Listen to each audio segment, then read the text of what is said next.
Hello, welcome to our channel engineers academy. आज से हम आपके लिए लेके आएंगे इम्पोर्टेंट एमसीक्यूज़ की लेक्चर सीरीज़। और आज के लेक्चर में हम बात करने वाले हैं जनरल साइंस के इम्पोर्टेंट एमसीक्यूज़ की। सो गाइस, जिन बच्चों ने प्रिपरेशन कंप्लीट की है या जो बच्चे अभी प्रिपरेशन कर रहे हैं, सो दोनों के लिए ये जो लेक्चर सीरीज़ है बहुत ही इंपॉर्टेंट है, क्योंकि इसमें आपको पता चलेगा कि हमारी प्रिपरेशन की लेवल कहाँ पे है और हमें किन चीज़ों पे ज़्यादा फोकस करना पड़ेगा। ठीक है ना, इसीलिए मैं आपके लिए ये लेक्चर सीरीज़ लाया हूँ सो दैट ये बहुत सारे बच्चों के लिए बहुत ज़्यादा हेल्पफुल हो। तो एक काम ज़रूर करिए, वीडियो को जितना हो सके अपने फ्रेंड्स के साथ, अपने बडीज़ के साथ शेयर करें, क्योंकि यहाँ पे आप ये बहुत फ्रूटफुल वीडियोज़ हैं। और वीडियो को स्टार्ट करने से पहले एक काम ज़रूर करें, अपने सामने नोटबुक और पेन रखिए और जो जो इंपॉर्टेंट चीज़ें हैं हर एक क्वेश्चन के रिलेटेड जो जितनी भी इंफॉर्मेशन मैं आपको देने वाला हूँ वो बहुत ही इंपॉर्टेंट है, वो हर एक इंपॉर्टेंट इंफॉर्मेशन को आप नोट करके रखेंगे। First question we have, life span of red blood cells is dash days. आपके सामने ऑप्शंस हैं 60, 120, 180, 240। जिन बच्चों ने ऑलरेडी पढ़ा है वो उनको पता होगा इसका आंसर क्या है। लेकिन यहाँ पे जो ब्लड की बात है, सबसे पहले हम पार्ट्स ऑफ ब्लड की बात करेंगे। तो पार्ट्स ऑफ ब्लड में मैं आपको जो चीज़ें हैं वो समझाने वाला हूँ। हमारे ब्लड के अंदर 4 इंपॉर्टेंट पार्ट्स होते हैं, 4 इंपॉर्टेंट पार्ट्स, जिसमें हमारे पास क्या आता है, आरबीसी, डब्ल्यूबीसीज, प्लेटलेट्स और प्लाज्मा।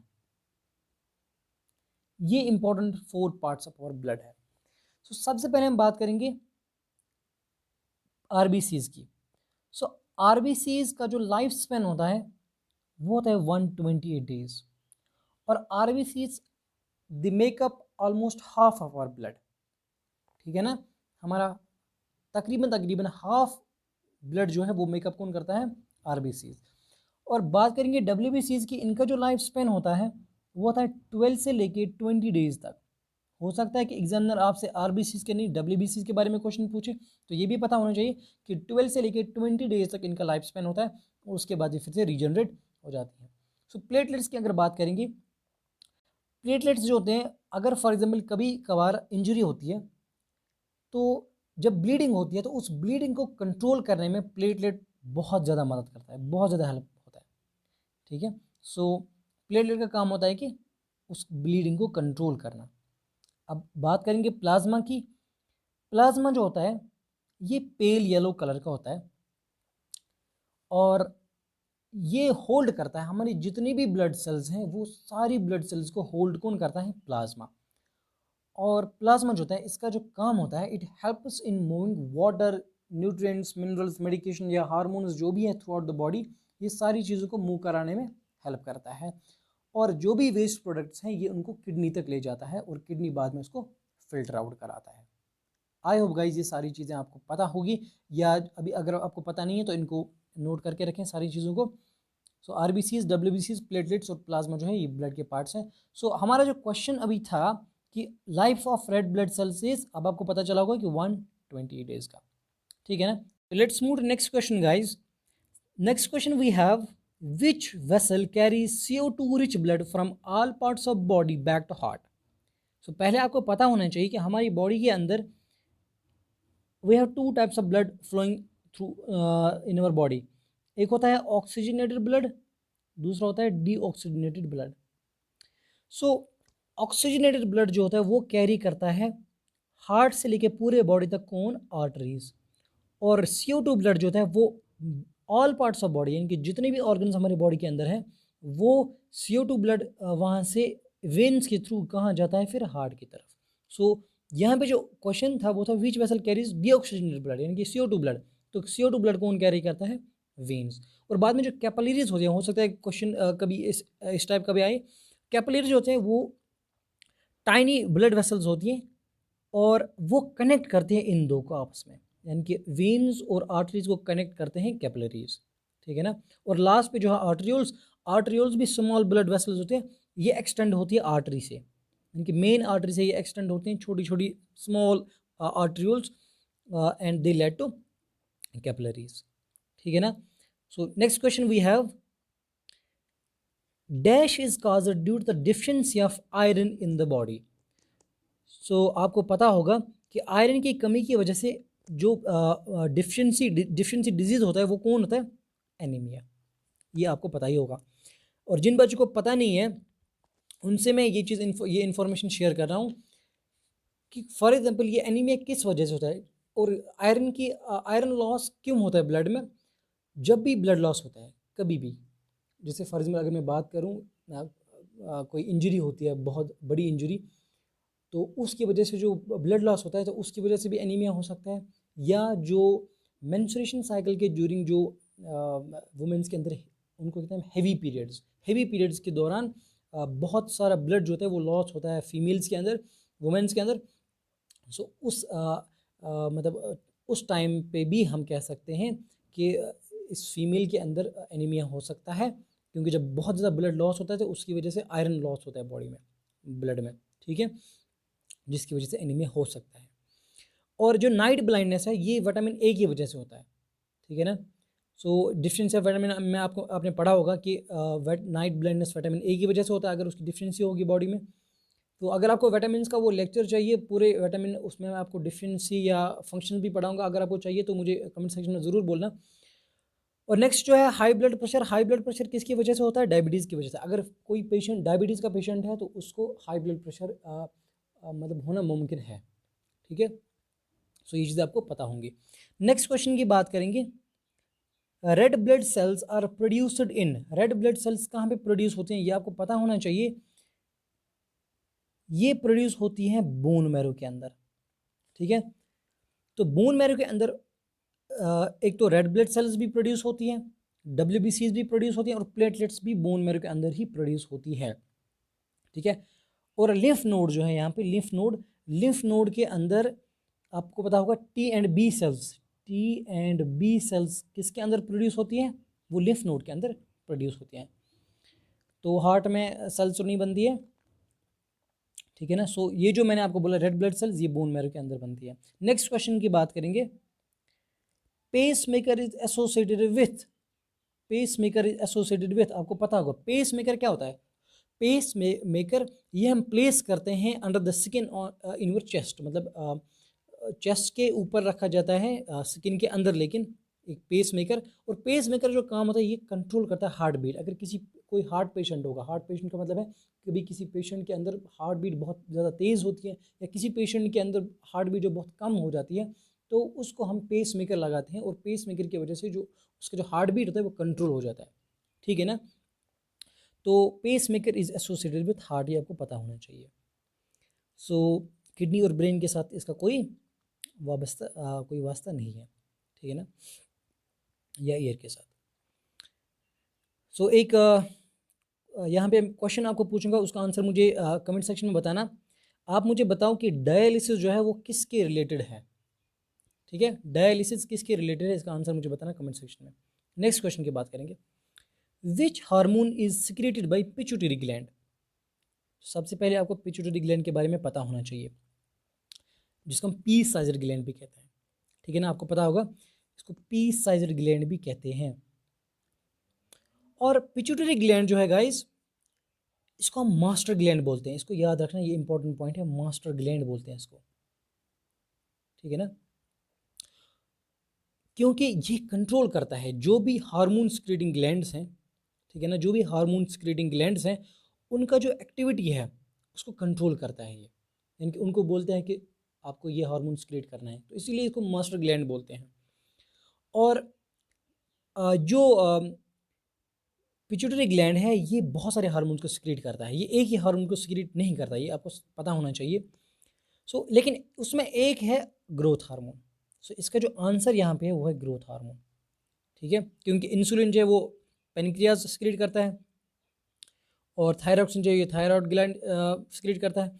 लेकिन ये जो पिट्यूटरी ग्लैंड है ये सिर्फ ग्रोथ हार्मोन ही नहीं बल्कि ये प्रोलैक्टिन भी सिक्रेट करता है, ये थायराइड स्टिमुलेटिंग हार्मोन भी सिक्रेट करता है। तो बहुत सारे हार्मोन्स को ये सिक्रेट करता है, ये एक ही हार्मोन को सिक्रेट नहीं करता है, ठीक है। तो इसके बारे में आप पढ़ना, ठीक है, बहुत डिटेल में पढ़ना, यहाँ पे जो जो इम्पोर्टेंट था वो मैंने आपको बोला। सो नेक्स्ट क्वेश्चन की बात करेंगे।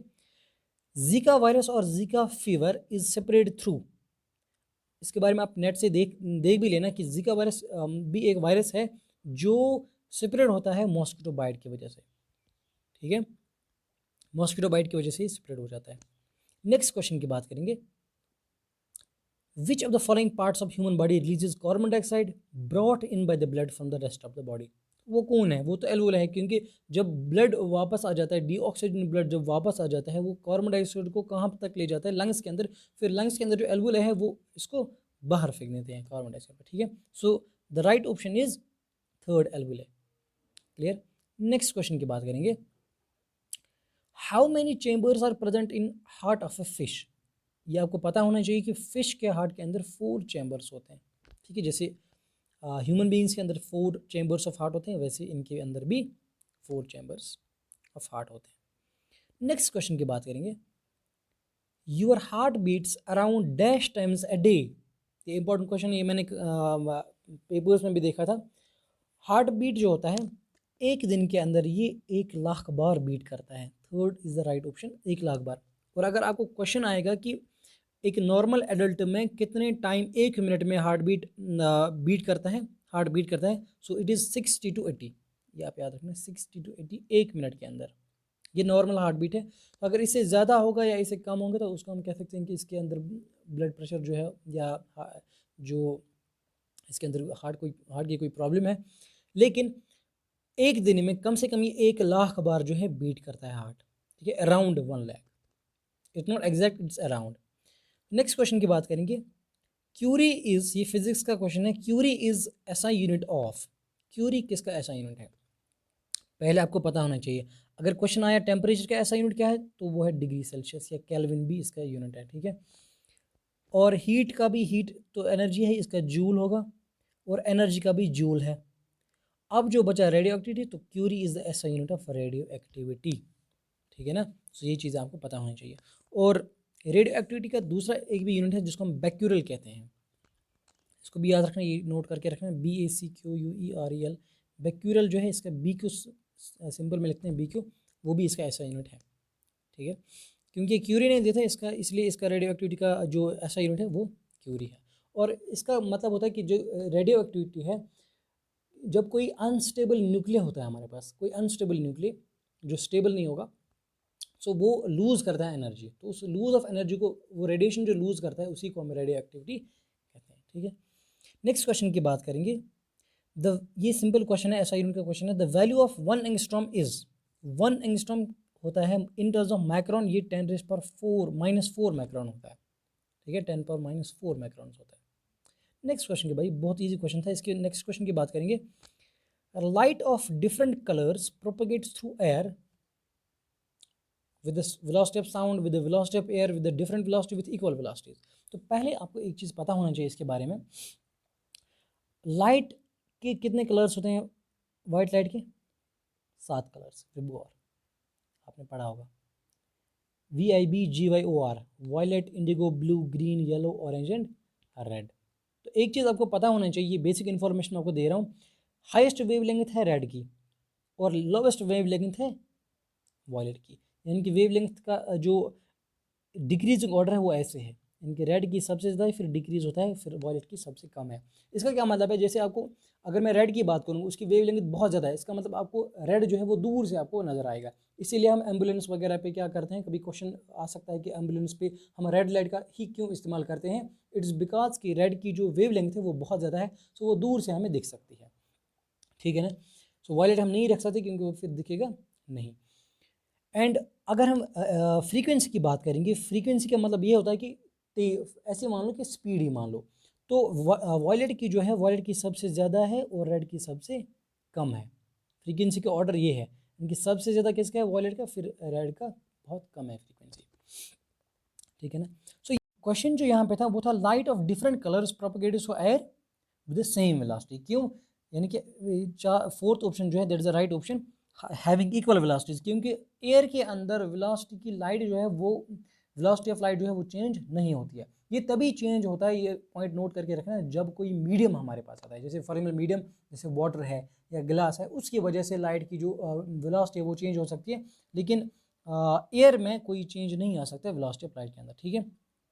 Let's move next question, the question is asking which of the following laws is associated with the heating effect of electric current. So इनमें से कौन सा लॉ है जो heating effect of electric current देता है। तो ये आपको पता होना चाहिए, it is Joule's law of heating. ठीक है, और जूल्स लॉ ऑफ हीटिंग क्या है, H is equal to I square R T. सो आई जो यहाँ पे है, आई इज करंट, एच जो है दैट इज हीट, और आर रेजिस्टेंस है, टी टाइम है। ठीक है ना। नाउ अगर आप बाकी लॉज की तरफ देखोगे, जैसे ओम्स लॉ है, ओम्स लॉ में क्या देता है, कभी क्वेश्चन ऐसे भी आ सकता है ओम्स लॉ के बारे में। सो ओम्स लॉ देता है हमें V is equal to I R, यानी कि वोल्टेज एंड करंट के बारे में है ये लॉज। ठीक है, ओम्स लॉ। फैराडेज लॉ जो है ये फ्लक्स के बारे में है, यानी कि ये भी करंट वगैरह के बारे में है। और न्यूटन्स लॉ है, ये आपको पता होगा, ये मोशन के बारे में है। ठीक है, न्यूटन्स लॉ ऑफ मोशन जिसको आप कहते हैं। क्लियर हो गया, अच्छे से समझ आ गया। नेक्स्ट क्वेश्चन की बात करेंगे। सो नेक्स्ट क्वेश्चन जो गाइस है वो है, in which medium does sound travel faster. Sound कहाँ पे ज़्यादा तेज़ चलेगा, सॉलिड में, लिक्विड में, गैस में कि वैक्यूम में। पहले आपको ये चीज़ें पता होनी चाहिए, बेसिक चीज़ें। अगर वैक्यूम की तरफ देखेंगे तो वैक्यूम में साउंड ट्रैवल ही नहीं करता है, क्योंकि साउंड जो है वो एक वाइब्रेशन होती है। जैसे अभी मैं आपसे बात कर रहा हूँ तो ये एक एटमॉस्फेयर में एक वाइब्रेशन होती है जो फिर माइक के थ्रू आपके फ़ोन के अंदर आती है। ठीक है, तो वैक्यूम के अंदर तो इसके चलना पॉसिबल ही नहीं है। क्लियर। अब गैस में तो आराम से चलेगा, ये मतलब साउंड आराम से ट्रैवल करेगा गैस में, लेकिन ये उतना फास्टर नहीं करेगा ट्रैवल, क्योंकि इसमें ये डेंसर मीडियम नहीं है, ये बहुत रेयर मीडियम है। सो यहाँ पे पार्टिकल्स जो हैं वो बहुत दूर दूर होते हैं, तो उतना तेज़ साउंड मूव नहीं करेगा। सो गैस के अंदर भी ज़्यादा मूव नहीं करेगा, लिक्विड में तो थोड़ा सा फास्ट मूव करेगा, लेकिन सबसे ज़्यादा सॉलिड में ये मूव करता है। ठीक है, सो इसका जो आंसर है दैट इज़ सॉलिड, क्योंकि सॉलिड में सबसे ज़्यादा साउंड जो है वो फास्टर, क्योंकि सॉलिड डेंसर मीडियम है, इसलिए वहाँ पे वाइब्रेशन भी बहुत ज़्यादा होगी, तो साउंड भी बहुत तेज़ चलेगा वहाँ पे। क्लियर, अच्छे से समझ आ गया ये point. Next simple question we have, which instrument is use to measure humidity. Humidity हम मेजर करते हैं हाइग्रोमीटर से। ठीक है, ये चीज़ें, ये जनरल इन्फॉर्मेशन है, आपको पता होना चाहिए। हाइग्रोमीटर से हम ह्यूमिडिटी को मेजर करते हैं। Next question guys we have, chemistry का क्वेश्चन है। सो यहाँ पे एक रिएक्शन दी गई है, Pb प्लस CuCl2, यानी कि lead plus copper chloride gives lead chloride plus copper. The given reaction is an example of, ये इनमें से कौन सी रिएक्शन है। देखो यहाँ पे आपको पता होना चाहिए क्या हो रहा है। देखो यहाँ पे जो Pb है, Pb जो कॉपर को डिस्प्लेस कर रहा है और कॉपर को अलग कर रहा है। ठीक है, तो कॉपर को जब अलग निकाला इसने, और इसने यहाँ पे जगह ली किसकी, कॉपर की जगह ली, और बन गया PbCl2। तो इसका मतलब ये कौन सी रिएक्शन है, this is displacement reaction. So answer is fourth part, इसका आंसर है डिस्प्लेसमेंट रिएक्शन है ये। ठीक है, क्योंकि यहाँ पे Pb जो है ये Cu को डिस्प्लेस कर रहा है, so is displacement reaction. Next question की बात करेंगे।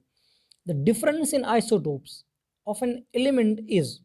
आइसोटोप्स क्या होते हैं, जिनका एटॉमिक नंबर सेम होता है और मास नंबर डिफरेंट होता है, क्योंकि वहाँ पे जो न्यूट्रॉन्स है वो न्यूट्रॉन्स वहाँ पे चेंज होते हैं, न्यूट्रॉन्स कम या ज़्यादा होते हैं किसी एटम में, तो उसकी वजह से क्या होता है, जो आइसोटोप्स होते हैं उनका मास जो है वो चेंज होता है। So the difference in isotopes of an element is mass number, क्योंकि मास नंबर वहाँ पे चेंज हो जाएगा। ठीक है, सो बाकी एटॉमिक नंबर तो सेम होता है इनका, नंबर ऑफ इलेक्ट्रॉन्स भी और नंबर ऑफ प्रोटॉन्स भी सेम होते हैं, लेकिन अगर यहाँ पे ऑप्शन होता नंबर ऑफ न्यूट्रॉन्स तो वो भी इसका ऑप्शन बनता, तब यहाँ पे मास नंबर इसने नहीं, इसने वहाँ पे नंबर ऑफ न्यूट्रॉन्स लिखा होता है। ठीक है, सो वो भी इसका आंसर बनता, क्योंकि वो न्यूट्रॉन्स में वहाँ पे डिफरेंस होता है। नेक्स्ट क्वेश्चन की बात करेंगे। In a crystal cations and anions are held together bye.